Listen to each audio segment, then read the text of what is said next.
Hi, everybody. Welcome to the Attract Capital webinars. My name is Janine Donahue. I'm here with CEO David Barnett, and today we're going to talk to you about the top 5 tips to getting your deal funded. So, Dave, as we're going through these top 5 tips, you see a lot of deals, they come and go. Some of them close and others don't. That's right. So, it must be frustrating. It is frustrating for those people that can't close but want to close. It certainly is. So what do you feel are some tips, specifically 5, for helping people close their deals? Absolutely. It's a great question, Janine. I think a lot of it is people don't do their homework, and they think that it's easier to close a deal than it really is, because in their personal background they might have gotten a mortgage loan, or they might have gotten a car loan, or they might have had some real estate financing, and they just think it's all the same. They think it's the same exact process, and so they don't do their homework as to what's available. They don't do their homework as to the different structures that are out there, and they also don't understand the level of professionalism that you need to have to engage with lenders. Like, you need to be at a very high level, and your game needs to be strong in all facets. So you just can't be strong in one facet.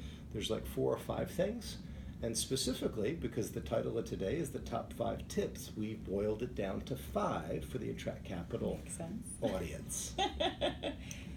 That's amazing. So go ahead. So the number 1 tip is you want to make sure that your deal suits you, which is to say that a lot of people are walking around with deals where they're buying a company and they have no prior expertise or background in that particular business, and it might be in another part of the country. It might be very different from anything that they've done. And when you bring that to a lender and you say, I'm an engineer and I want to buy a bakery, people say, well, why does an engineer want to buy a bakery? It doesn't make sense. So you have to make sure your deal isn't a round peg in a square hole. So you've got to have the right deal. Second, you have to make sure that your deal is market ready. Market ready means that it's well presented, it's well structured, that you understand all the different things that you're going to do during the entire lending process, and that you've got experts that you can bring in to help you through any of the stages where you're a bit weak.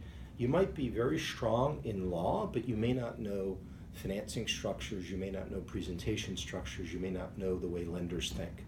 So you want to make sure your deal is market ready, and having a strong team to support you in that market readiness is vital.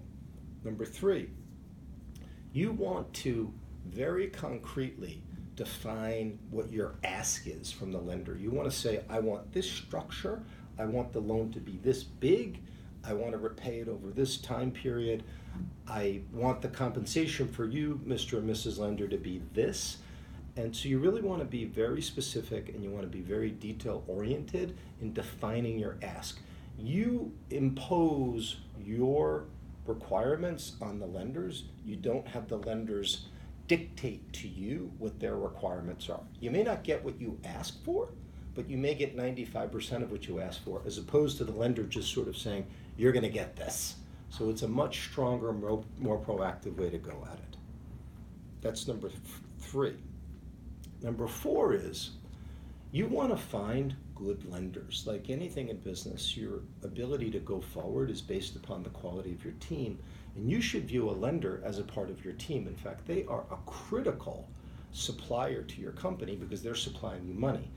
Your employees are supplying you human talent, but your lender's providing you money, and it's not just the money, it's their mindset, it's their view towards your growth, it's their comfort level with the things that you're going to have to overcome as you grow the business. So you're really not only getting money from the lender, but you're insourcing their collective knowledge and expertise. And you want to make sure that their collective knowledge and expertise is compatible with you and where you want to go.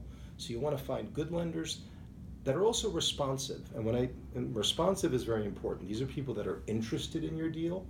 These are people that will return phone calls quickly, that will make you feel special and make you feel as if they're prioritizing your need for capital in their workflow. Somebody might send you a quick email, but if they're not working on the deal internally, then they're really not being responsive. So you want someone who's by your side. Somebody's by your side. You want like the Allstate guy on the Allstate commercials. He's always there for you. He's wearing the khakis, and he's got your back. Show up when you need them. Exactly.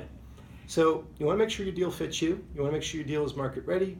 You want to concretely define your ask and structure. You want to find good and responsive lenders. And the fifth tip, have good numbers. Have good numbers. I can't tell you how many deals fail because people are nonchalant about the quality of the numbers of the company that they're going to buy. So that when it goes into the due diligence process and the lender basically says, well, we're going to look at these numbers and we're going to dissect them and we want to look at all the accounting entries, everything falls apart because the numbers were put together with Scotch tape and glue.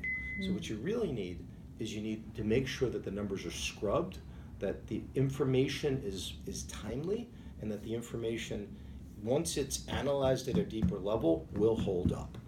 So these are the 5 tips that we have. They're not rocket science, but for some reason, Janine, it's kind of hard for people to get all this stuff. They sound pretty simple, so I'm curious why people aren't taking care of this and putting it into action when they know what they can get out of it. Great observation, Janine. I would say it's because people just think it's easier than it really is, and they haven't dissected themselves all the different processes. We have a very comprehensive website with lots of articles, and one of the more robust parts of our website is our blog. And the Attract Capital blog has many, many articles talking about the things that you need to do to get your deal funded and to close your loan with the lender. So I encourage everybody to look at the blog and to look at the website because there's a lot of good information there. But I think it comes down to that people are overconfident and they think it's easier than it is, and they've never been on the lending side. So they don't know how the lenders are evaluating the loan, and they think it's at a very simple level of like a personal credit score, when in fact it's at a very multi-dimensional level for these M&A loans that we specialize in at Attract Capital. I was going to say, so it seems like they need someone by their side to look at things a little bit differently and to gather their input to help them prosper, and Attract Capital does this. So we do, I think that, we do. For all of you watching, it would be in your best interest to check out the blog, check out the website, and contact David Barnett because he has your back in all of this. Thank you very much, Janine. That was a great closing, but it's true. You need people that can advise you and coach you along the step. And we've been doing it for 19 years, and we've done it for over $1 billion worth of transactions. So if you have any questions, you have any follow-up, you can visit the website, you can email me, and good luck with your deals. And I hope the 5 tips to getting your deal funded is valuable for you. Thank you, everyone. Take care.